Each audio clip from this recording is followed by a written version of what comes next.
conversation facilitated by the Susanna Wesley Foundation.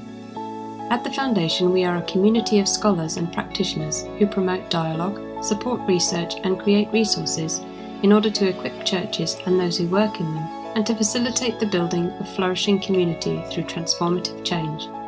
You can find us at our website, susannawesleyfoundation.org. We hope you enjoy this conversation.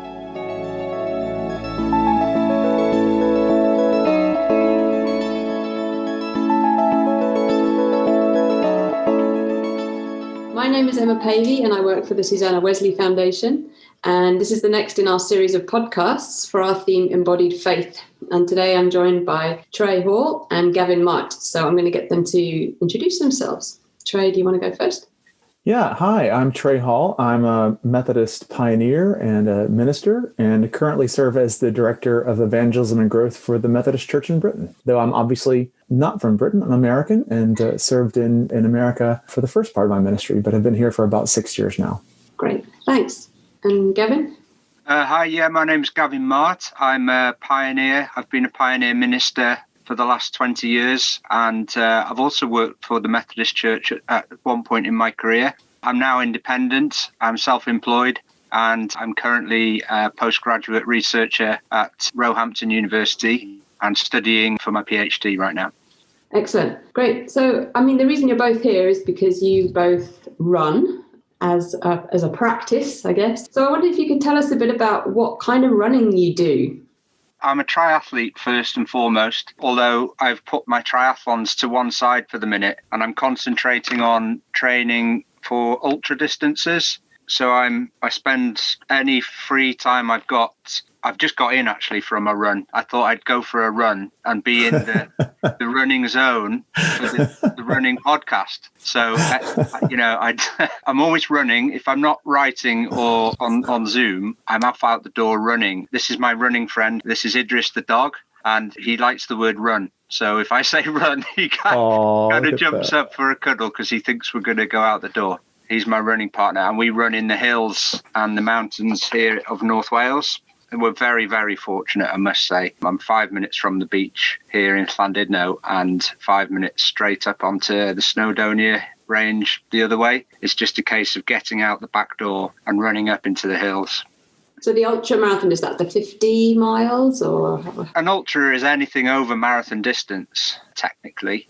I'm quite keen on short ultras, short, spiky, 30k, between 30 and 40 kilometre mountain runs. So they can be about marathon distance, but then when you take into account the elevation, so I'm trying to run at about 4,000 metres elevation and about 40 kilometres or so, 40, 50 kilometres. That's what I'm training for at the minute. So they're like stubby little ultras, I suppose. That doesn't sound very little. Does not sound stubby. Yeah, but I guess people, when they think of ultras, they think of 100 milers, or that seems to be the ultra distance that everyone does these days. But I like to keep an element of pace in there, and I'm also very interested in, getting into the mountains and having what was called sky running. So, getting onto a skyline and running across the tip of the skyline is where it's at for me. So I should imagine that's a bit different from your surroundings, Trey. I'm definitely a sea level runner. Well, I've always lived in cities, so yeah, my running has been mostly city. I started serious running in Chicago, where I used to live, which is super flat, right on the Lake Michigan. So I used to run along the lake, which is beautiful. And then I moved to Birmingham, which is some hills, but I ran in the canals, which are fairly flat. And now I'm in London. North London's a little hillier, but I'm still kind of mostly a city street, city pavement runner. Interesting, since I moved to London, we're really, really close to a whole bunch of beautiful parks. And we live in so far north suburbs, so we're close to lots of parkland. And so I've been doing more trail running, ironically, since I moved to the capital than I did in Birmingham. So yeah, not as ultra as Gavin by any stretch of the imagination. I have run some marathons. Those have been mostly like challenge points for me. So I used to run sort of one every other year kind of thing as like a push my body to the edge of embodiment.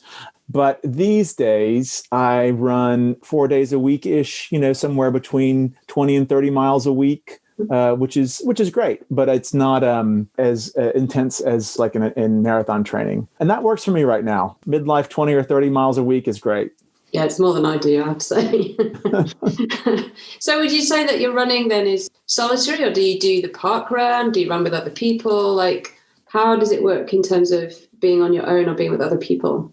Well, I run with the dog, so that's a very important part for me, actually. I sometimes go out with other people, but a lot of it for me is a reflective practice. I must say, it's a reflective process.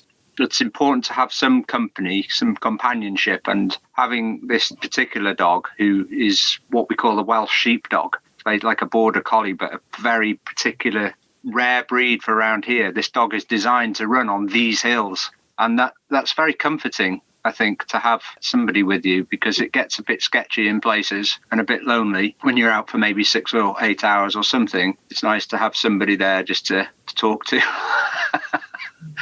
But usually it's a solo thing for me. And like I say, it's part of my reflective ritual. I think you would get into that sort of ritualistic territory. I think if I didn't run, I wouldn't have this amount of time to reflect. So I'm definitely creating space for reflection, which goes in hand in hand with theological reflection, I guess.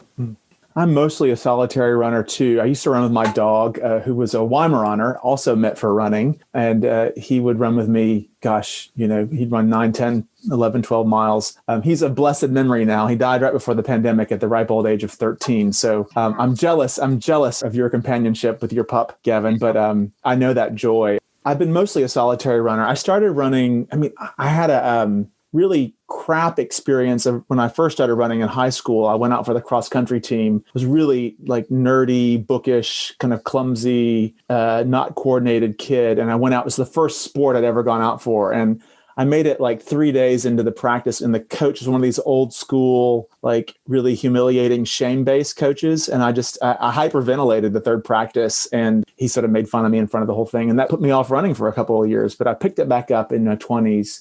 And then when I got sober in my early 30s and started running as part of my recovery, really sort of whenever I felt the temptation to drink, I'd go out for a run. And so it was really solitary, and it was a place where I began to process my own stuff, process, what was happening to me, the good, the bad, the ugly, everything in between. And so it was deeply, deeply solitary, and became a place of prayer and ritual. I think it still is largely that.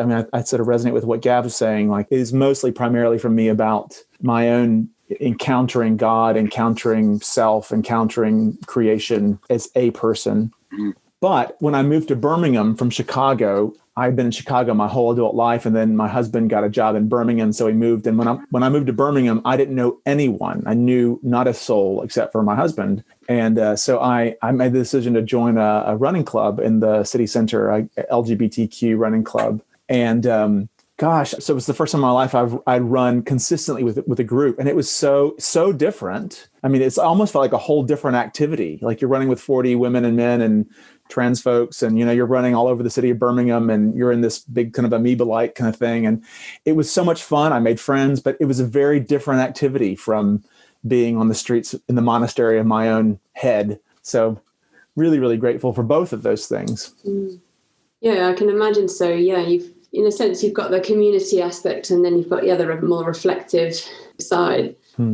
Yeah, I was just going to chip in on that point. There's a difference between the training, which is often a solitary process. I don't run with a club. I was part of a triathlon club for several years, but actually realized that had taken something away from my solitary running. And I ended up training in a group the whole time. And I realized that's not why I wanted to do this. I can spend time with people, but this was a solitary thing. And it took me actually a few years to figure that out, that actually I lost quite a bit of my passion when I tried to run in a group. So for me, it was quite a distinction to make that and to realize, no, I actually need to just drop this group stuff, because this is about my reflective space. And so that was a bit of a learning curve, because at first I thought, well, this is great. I've made a whole bunch of other friends here. And I think there's definitely space for that. But it sort of took a while, and then it sort of dawned on me that actually I was losing something in that space as well. I was losing something of that solitude. And the other thing as well is then there is the distinction between these training spaces and also a build-up to a race. So right now, for example, I've set a race for October the 3rd, but that's like a focus point, and there'll be a couple of hundred runners in that race. Mm-hmm.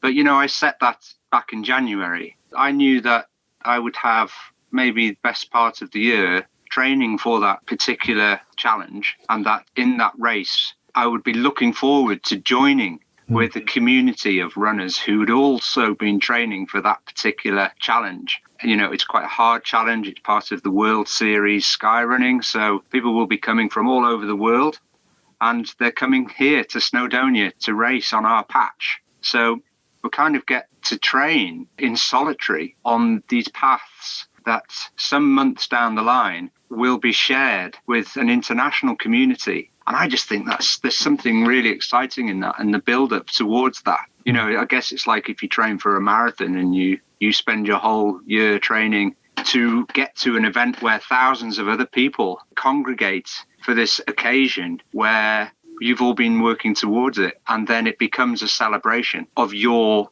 collective endeavors, throughout the year. But then also with that little tale, a friend who lives on the other side of the UK has joined in the training program for that particular race. We don't run together, but we're talking about our training for that race in October and the strategy. And so there's something quite nice about that, but we don't run together.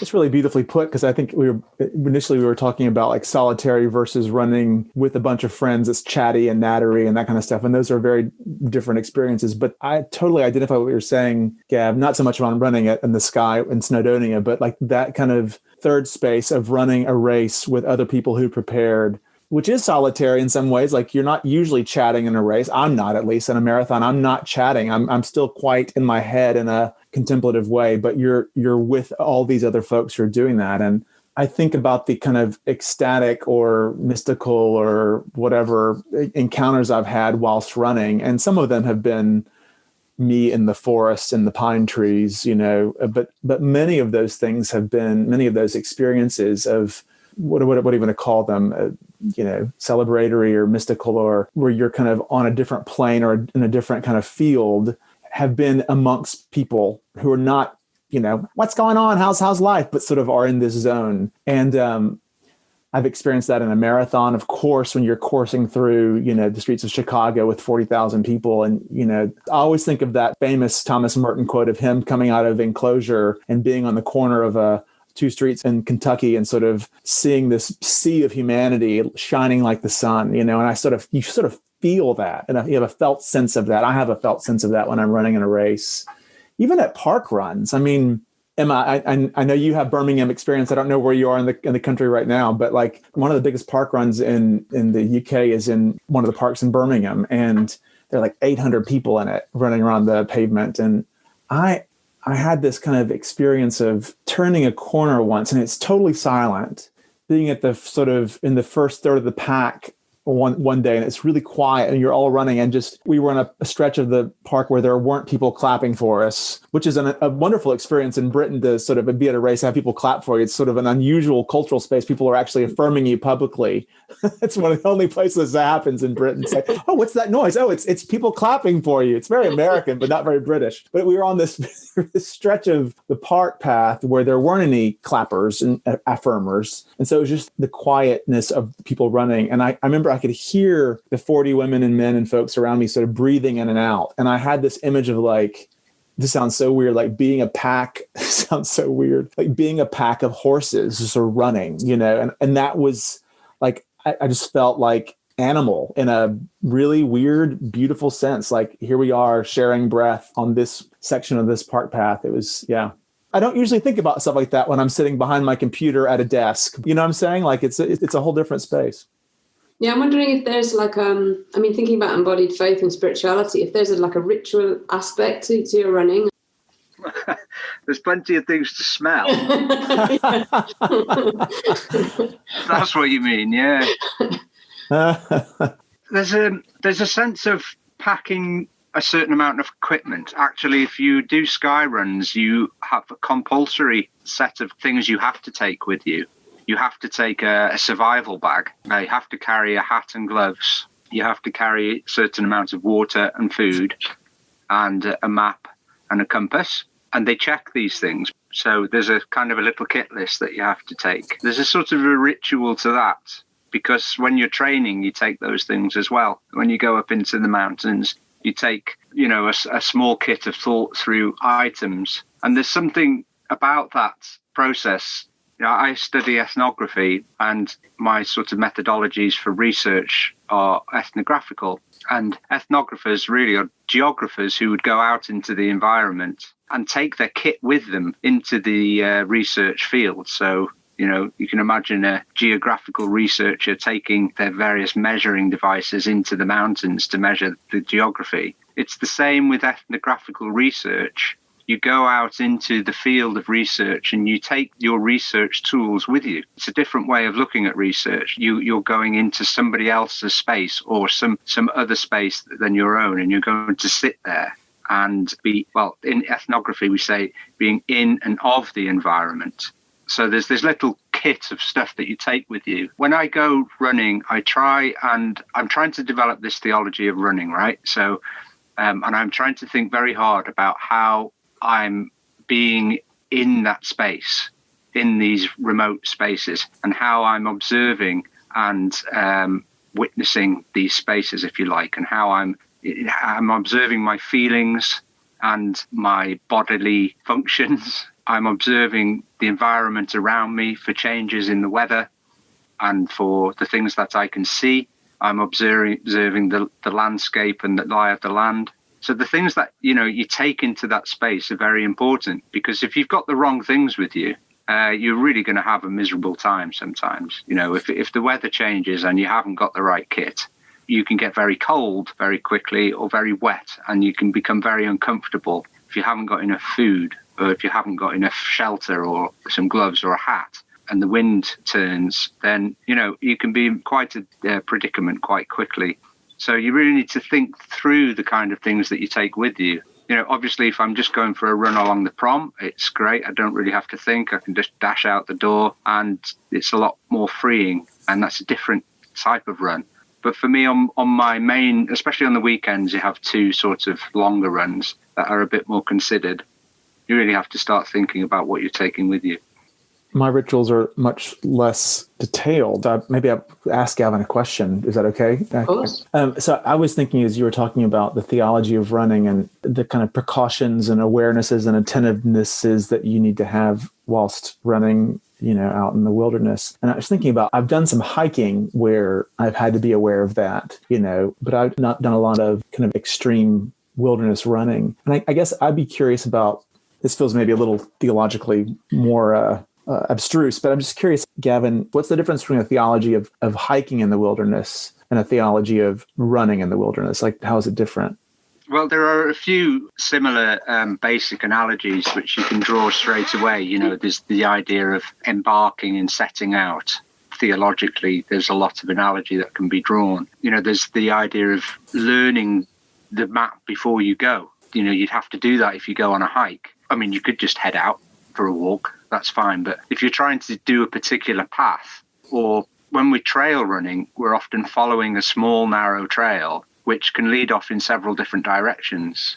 So there's a very sort of pioneering aspect to that, where, theologically, you can be on a pioneering trail and you're trying to kind of figure out how to get to the other end of this trail. But there are lots of paths that go off in different directions. So there's a certain element of kind of theological practice, I suppose, of doing your pre-reading or reading around the subject before you go. And there's a bit of preparation that's involved there. And then you actually go. And when you're in the environment, theologically, I suppose there's this kind of, I'm just reading into this area where walking, especially the movement of walking and the movement of running, is unpacking a whole different way that we know what we know. I'm quite sure if that makes sense. I haven't quite got the language right for this yet. But there is a certain way that when we run and when we move our bodies, the things that we process at the time, we know them in a different way to just writing them down or reading them. And that reflective process comes later, but that helps other people to interpret what we're saying. But initially, our knowing the things that we know and the things that we believe come out of this practice of moving our bodies. And as we go along those trails and forge those paths and, communicate with creation, with God, communicate with something bigger than ourselves, we know a little bit more about the way and ourselves and that relationship between us and creation. But we know that in a different way. We know it in an embodied way. Yeah, I really chime with that. I was just curious about the difference because they're both embodied practices, right? Walking. And so I'm just wondering, is it, and I guess I'm wondering for myself too, I'm thinking about that.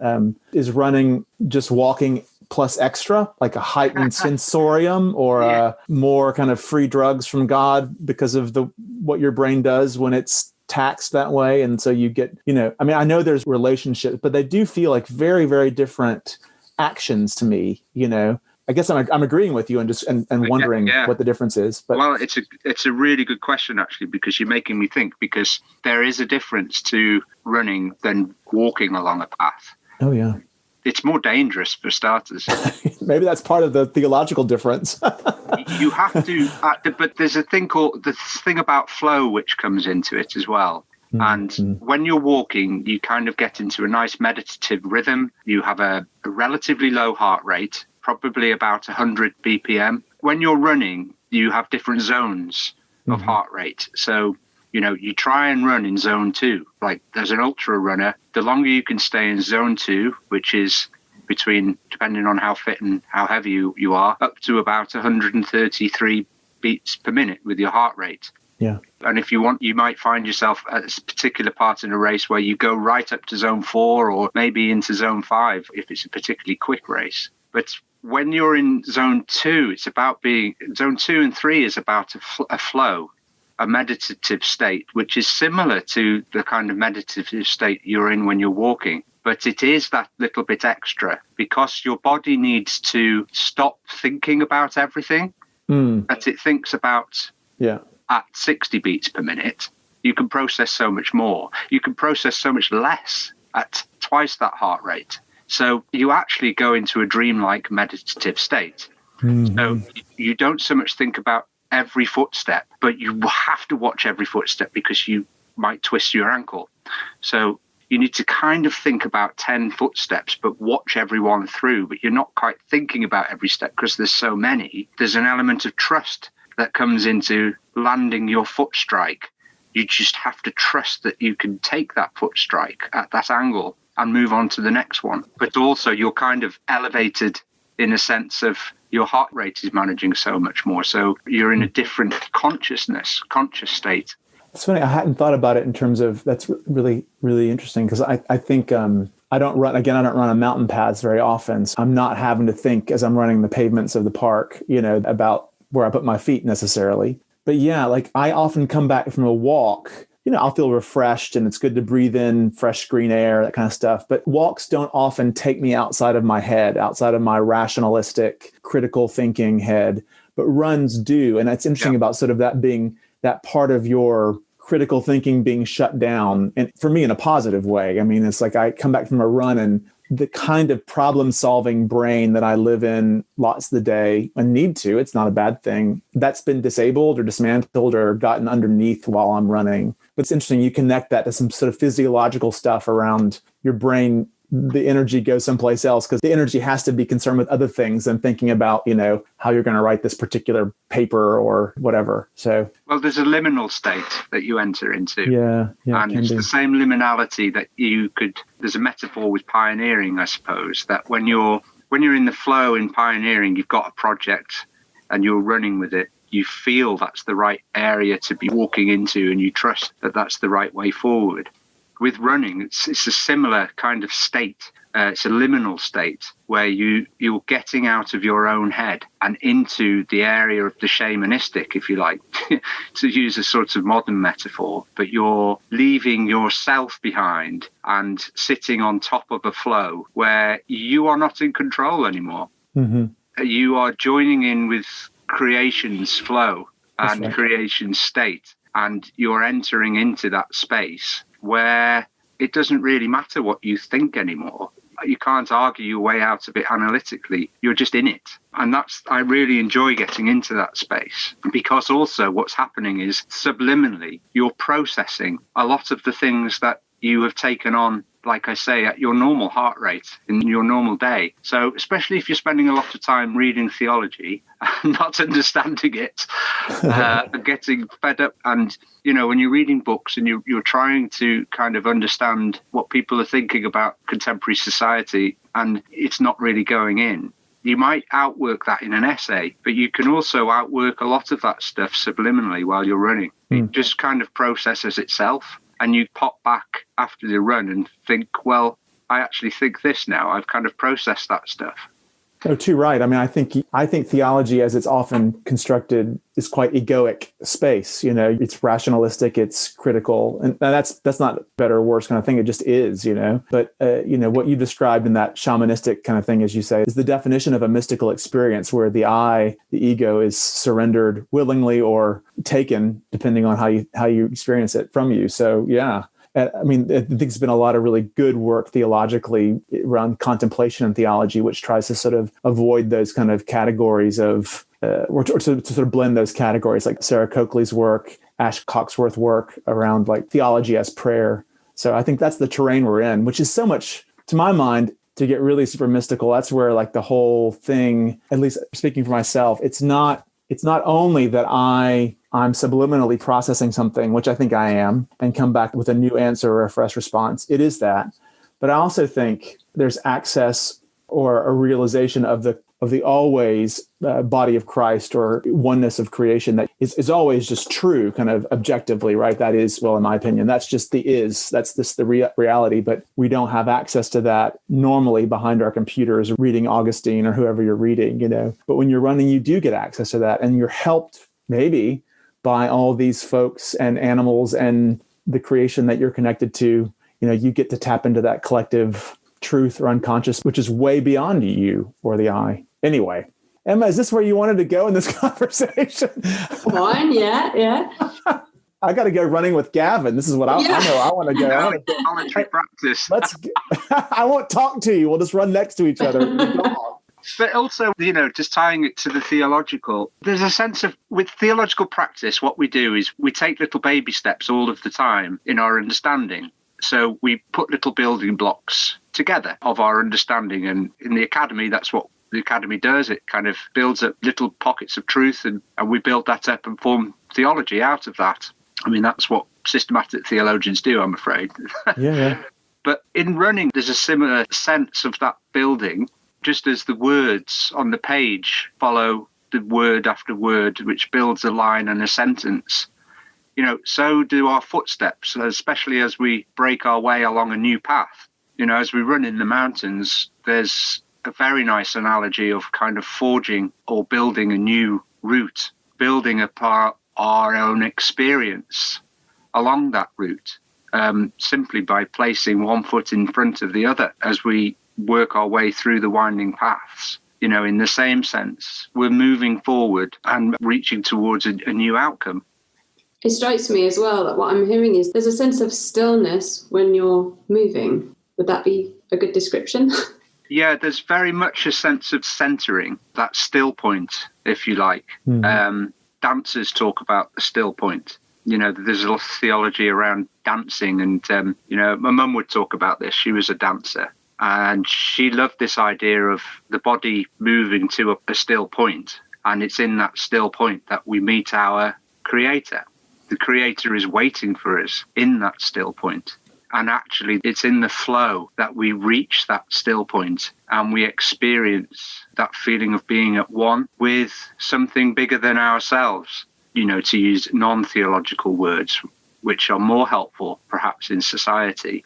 And just harking back to what Trey was saying about the incantations, if you like, or the footsteps of prayer, that ritualistic, the monastic walking prayer, walking through the prayer and ritual of prayer, there is a similar sense of laying down the route and laying down the run as an offering of, in itself, some sense of your own self-sacrifice, because It costs you something to do that run. And in that offering, you're offering something of yourself to that practice and laying that practice down before your creator in the hope and in the prayer. You're asking your creator to meet you there in that still, quiet place, which on the run you can often find. So when you're setting out, I mean, I think it's subliminal for me, but I kind of say I'm going now into this sacred space where I know I will be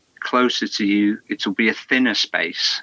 It may be a still point. And often that sense of harmony comes, there might be a break in the clouds, the sun cuts through, or, it can just be something and suddenly you're disturbed or disrupted from the everyday normality of what you have to go through as an adult is disrupted.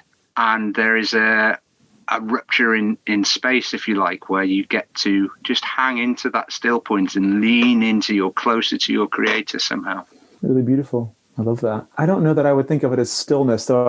I don't know that the still point is a different term for me, so I don't know that one. But I think of centeredness, yes, but a centeredness in motion. I actually think I don't approach running in the same way theologically as Gavin does. I mean, I think which I think is fascinating. So I don't, when I go out for a run, I don't think about the inner movement in God's self being, and I'm part of that. I don't think of that, but reflecting on it now behind my desk with y'all, I'm like, I think of it more like that than I probably would stillness. It's this kind of movement. But how that affects me on a run, I pray on runs, and my prayer is I usually forget to pray. So I don't have a ritual like Gavin does. I mean, I sort of just like, it's the end of the workday, I'm stressed out, I'm going for a run, And then usually what will happen after 2 or 3 miles, I'll remember, my brain will have exhausted itself of the to-do list, or I'll be sick and tired of it. And I'll start to sort of pray, usually a sort of a repetitive centering prayer kind of mantra. Like usually I pray the Jesus prayer, or one of the prayers from AA, the 3rd step prayer, or the 7th step prayer, which is the 3rd step prayer is about turning your life over, surrendering to God, and one asking God to sort of take the good and the bad and to use it for God's goodness and God's plan. But I find that even that will drop out. And my favorite thing about long running is, for me, feels like probably why I love it so much as a kind of recovering control freak, is it feels really profoundly self-forgetful. So I will often spend the first 3 miles of a long run thinking about stuff, thinking what I'm going to do. And then I'll think, I'm going to pray at mile 4. And then I'll sort of wake up at mile 7 and realize I really can't remember what I was doing between mile 4 and mile 7. Or if you're really lucky, you sort of wake up, after an hour, and you can remember a turn in the path or whatever if you think about it. But really, it's back to the loss of that egoic kind of self-watching, that self-referring. For me, at least, that's the real gift from God, is sort of that self-forgetting. So the older I get, the more that kind of spiritual practice is helpful to me. That's the wrong way to put it, but that's the kind of practice that has the real gold in it for me. I'm less interested in, and this may just be a midlife thing, but I'm less interested in careful analysis and liturgical correctness, though I think there's beauty in both those things. And thanks be to people who have bigger brains and more poetic hearts than I do who work on that. But for me, I need to shut up, and actually I need to be shut up, in a sense of like, I need God to turn off my speech. Yeah, I totally resonate with that last bit, Trey. I mean, I've stopped verbally praying now, and I used to have a mantra which was less of me, more of you. That was about all I could manage. But these days, it's more of just the act itself is the prayer, the embodied act. This is my body. I'm going to break it to some degree as a sacrifice, to you. And that's more of a monastic kind of, I can't quite find the words, but I don't want to say that I'm sort of beating myself up or self-flagellating. It's not that. I'm not whipping myself, over my back. But there is a sense that I'm saying, this is going to cost me something, but I'm giving you that cost. I'm laying that cost down because it's all I've got to give you. And that in itself is the prayer, I think. And I feel that because I just feel that much of my prayer is wasted breath. When I'm trying to verbalize my prayer into these words that are so limited.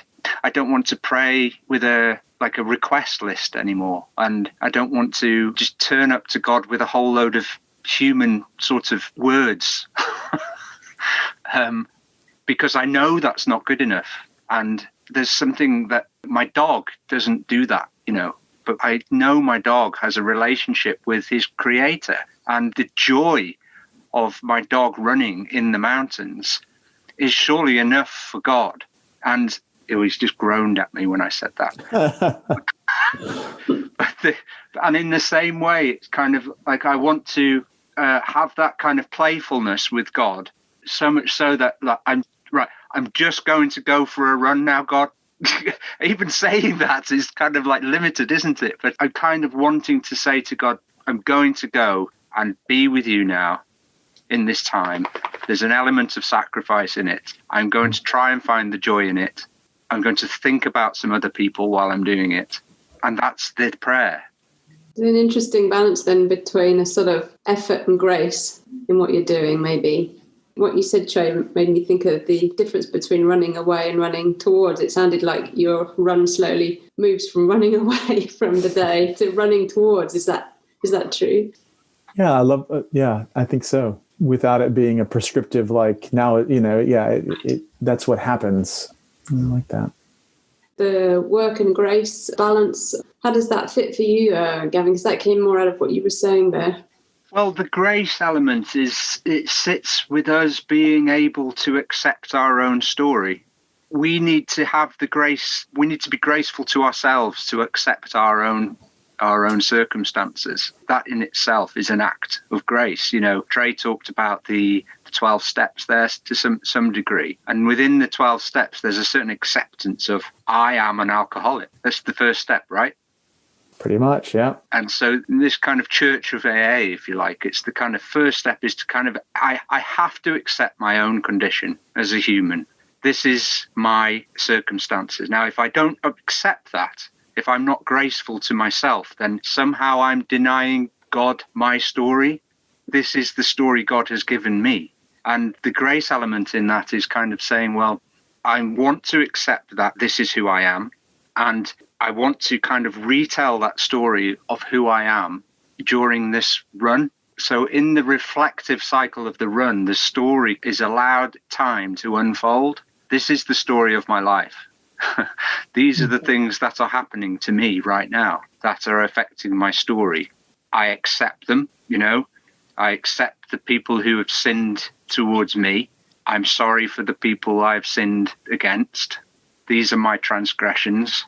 These are other people's transgressions.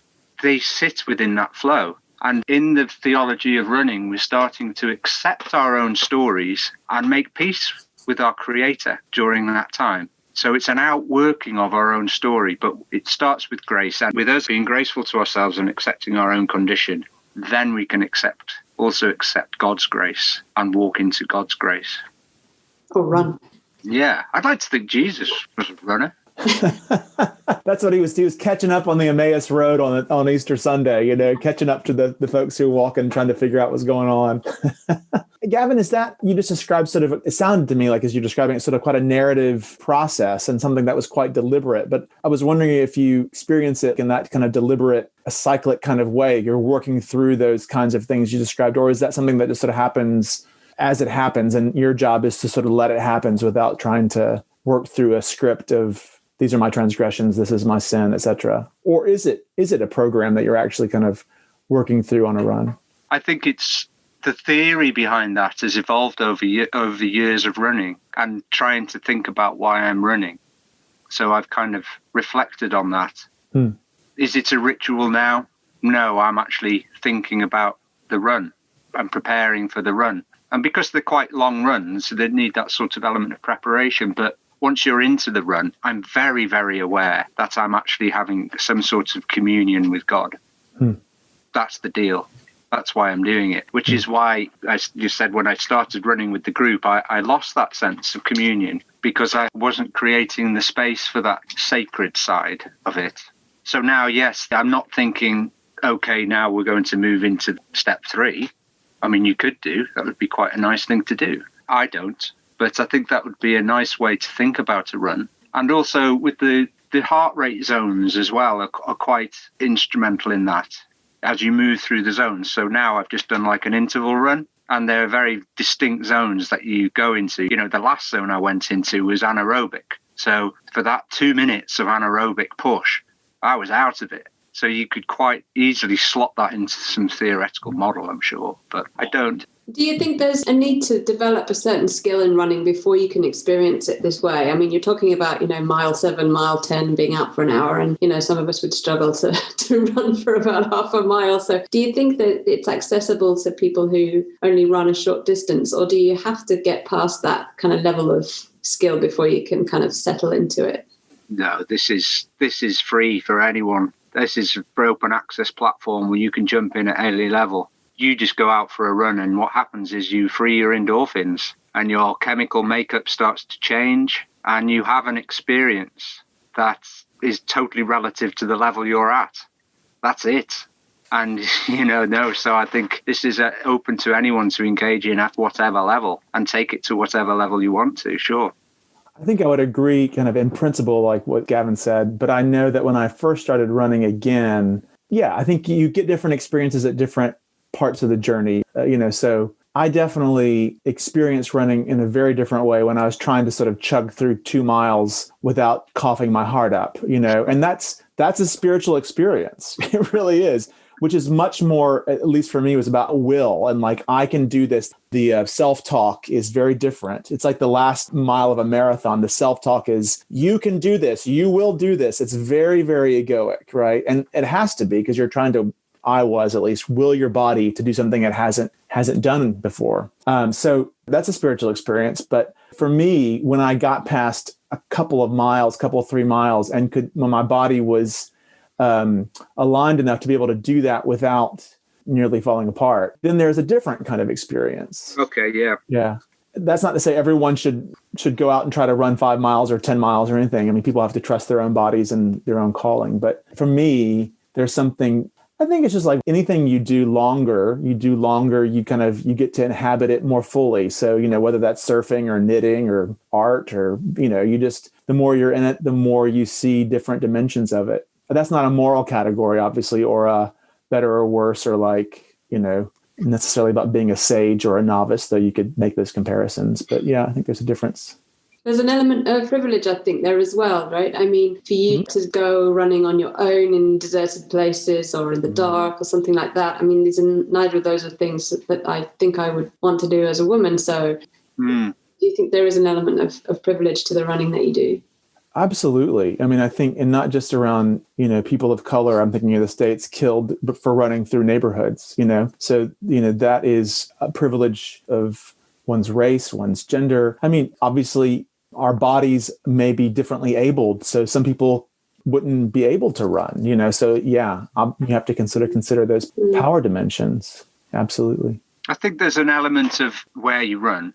I mean, I'd argue that it's safer to run in the mountains than it is to run through the city centre in the evening, right? I don't know, but I see lots of women bell running on their own in the wide open space. I think there's a different safety concern, isn't there? Interesting. When I went to Texas and I was running, there's nowhere to run. I was like, where do people run? They just like run on the road, because there aren't any sidewalks. Pavements, yeah. There's no pavements. So I started thinking about this whole thing. Aren't we privileged anyway in this country to have public footpaths? And then I started looking into this, and I realized people fought for our public footpaths. And in America, I don't know if it's the same, but in Texas, I realized everywhere is private land.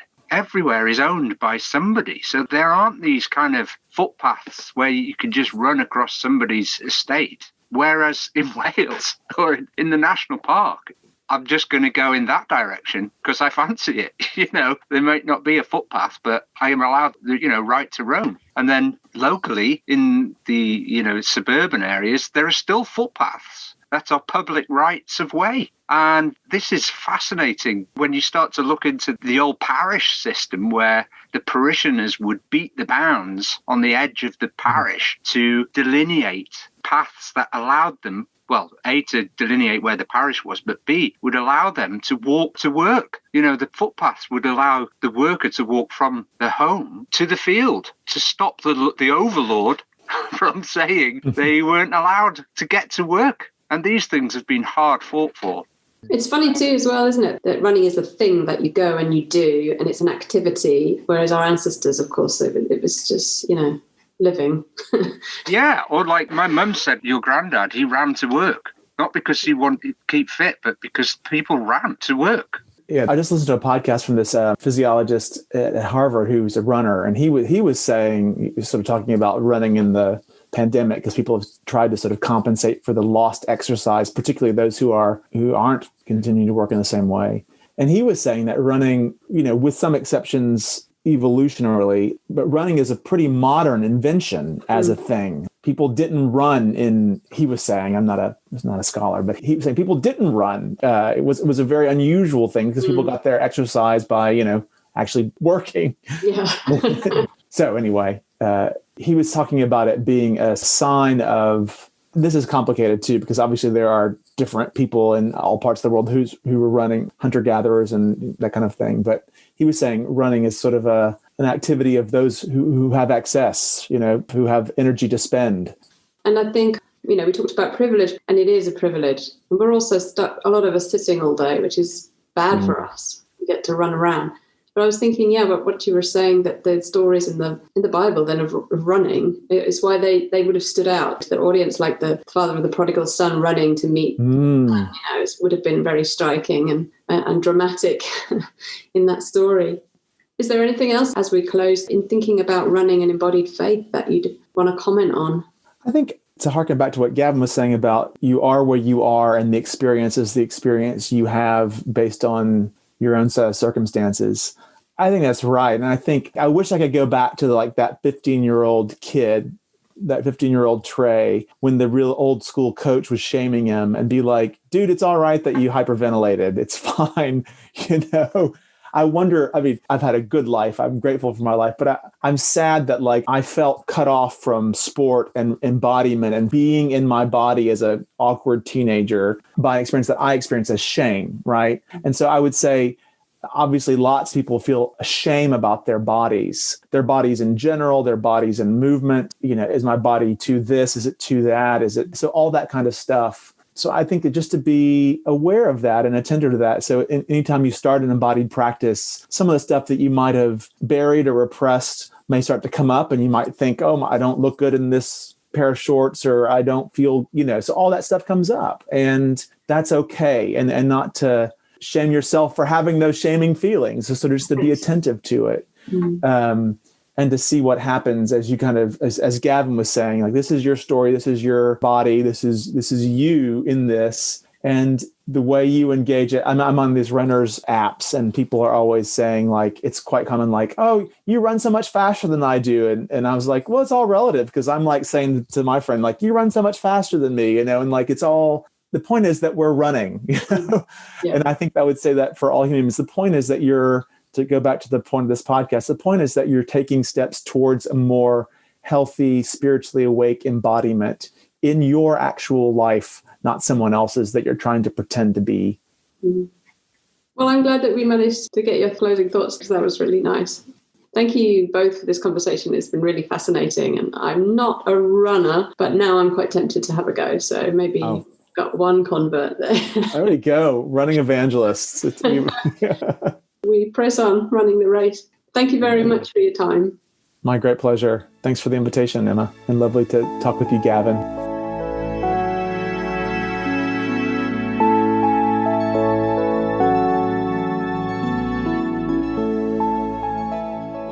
Thank you for listening to this conversation facilitated by the Susanna Wesley Foundation. You can engage with our work through following us on Twitter and Facebook, and at our website, susannawesleyfoundation.org. We would love to hear from you.